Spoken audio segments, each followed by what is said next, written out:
Your story is one of reconciliation, you and your family's story. It's part of your story. Yeah. But when did you feel like that part of your story was okay to share? And why did you feel like you needed to share it? Well, I would have, it was my choice. I would have only shared when everything was, wrapped up in a nice little bow. And it's like, okay, let me tell you about what happened in my family. No. Jesus told me right in the middle of the mess, if you don't share the pain, who's going to be there for the party?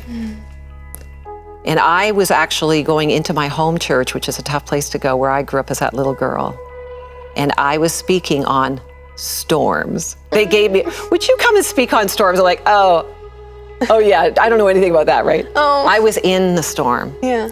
So as I spoke and was very honest I spoke on storms, at the end I said, I want to tell you about the storm I'm in, and I don't even know where my oldest son is right now. He's running with a bad group.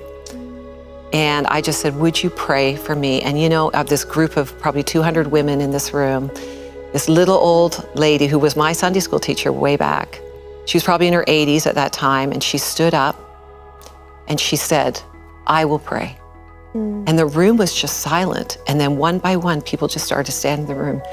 And it was like a complete turnaround that in the middle of this mess, if I was faithful to tell the story while I was in the journey.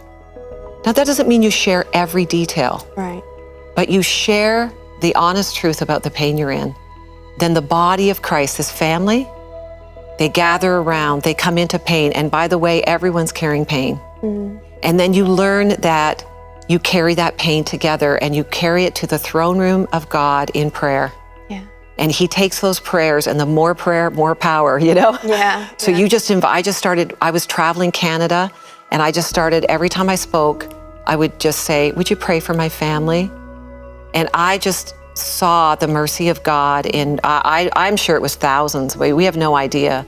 But when our kids started to return to Jesus, I'm telling you, there was a party.